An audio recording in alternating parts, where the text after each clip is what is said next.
بسم اللہ الرحمن الرحیم نحمدہ ونصلی علی رسولہ الکریم۔ مدینہ کا بازار تھا، گرمی کی شدت اتنی زیادہ تھی کہ لوگ نڈھال ہو رہے تھے۔ ایک تاجر اپنے ساتھ ایک غلام کو لیے پریشان کھڑا تھا۔ غلام جو ابھی بچہ ہی تھا، وہ بھی دھوپ میں کھڑا کھڑا پسینہ پسینہ ہو رہا تھا۔ تاجر کا سارا مال، سارا سامان اچھے داموں میں بک گیا، بس یہ غلام ہی باقی رہ گیا جسے خریدنے میں کوئی بھی دلچسپی نہیں دکھائی دے رہا تھا، کوئی بھی گراہک اس کو خریدنے کے لیے نہیں آ رہا تھا۔ تاجر پریشان ہو گیا، سوچ رہا تھا کہ اس غلام کو خرید کر شاید اس نے گھاٹے کا سودا کر لیا ہے۔ اس نے تو سوچا تھا کہ اچھا منافع ملے گا، لیکن یہاں تو اصل لاگت ملنا بھی دشوار ہو رہا تھا جو پونجی لگا کر اس نے اس بچے کو، غلام کو خریدا تھا۔ اس نے سوچ لیا تھا کہ اب اگر یہ غلام پوری قیمت پر بھی بک گیا تو وہ اسے فوراً بیچ دے گا۔ مدینہ کی ایک لڑکی کی اس غلام پر نظر پڑی تو اس نے تاجر سے پوچھا کہ یہ غلام کتنے کا بیچو گے؟ تاجر نے کہا، میں نے اتنے میں لیا ہے اور اتنا ہی میں دے دوں گا۔ اس لڑکی نے بچے پر ترس کھاتے ہوئے اسے خرید لیا۔ تاجر نے بھی خدا کا شکر ادا کیا اور واپسی کی راہ لے لی، راستہ دیکھ لیا کہ چلو بھائی بک گیا کسی طرح سے، یہ غلام جو ہے بک نہیں رہا تھا، اس لڑکی نے خرید لیا، میرا جان بچ گیا۔ مکہ سے ابو حذیفہ مدینہ آئے تو انہیں بھی اس لڑکی کا قصہ معلوم ہوا۔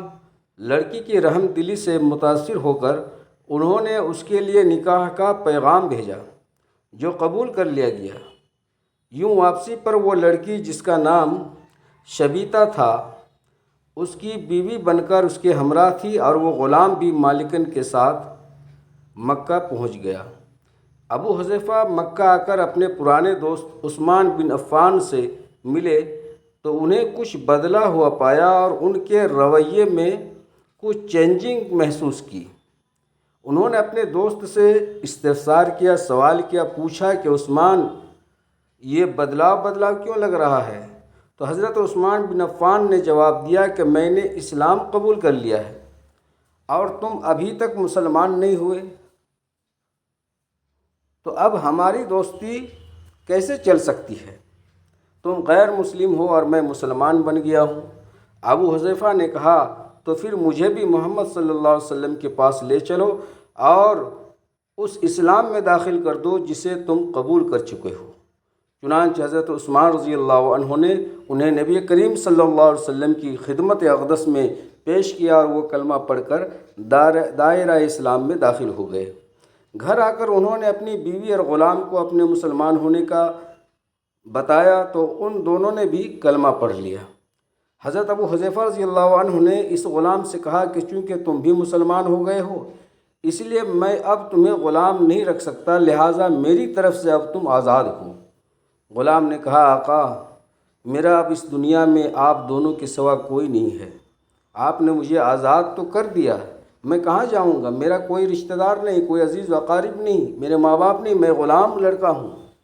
حضرت ابو حذیفہ رضی اللہ عنہ نے اس غلام کو اپنا بیٹا بنا لیا اور اپنے پاس ہی رکھ لیا۔ غلام نے قرآن پاک سیکھنا شروع کر دیا اور کچھ ہی دنوں میں بہت سا قرآن یاد کر لیا، اور وہ جب قرآن پڑھتے تو بہت خوبصورت لہجے میں پڑھتے۔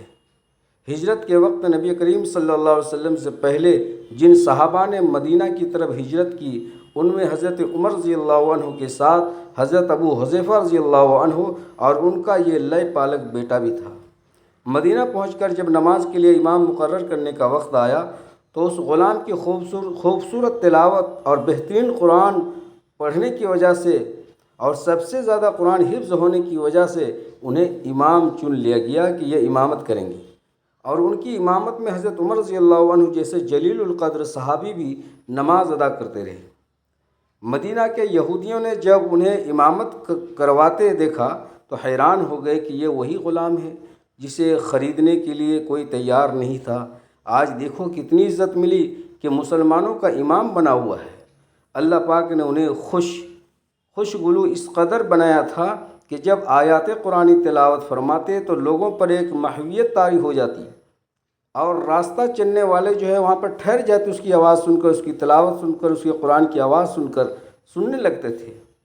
ایک دفعہ ام المؤمنین حضرت عائشہ رضی اللہ عنہ کو رسول اللہ صلی اللہ علیہ وسلم کے پاس حاضر ہونے میں دیر ہو گئی۔ آپ صلی اللہ علیہ وسلم نے توقف کی وجہ پوچھی کہ دیر کیوں لگائی، تو وہ کہنے لگی کہ قاری تلاوت کر رہا تھا، اس کے سننے میں دیر ہو گئی، اور خوش الہانی کی اس قدر تعریف کی کہ آن حضرت صلی اللہ علیہ وسلم خود چادر سنبھالے ہوئے باہر تشریف لائے، دیکھا تو وہ بیٹھے تلاوت کر رہے ہیں۔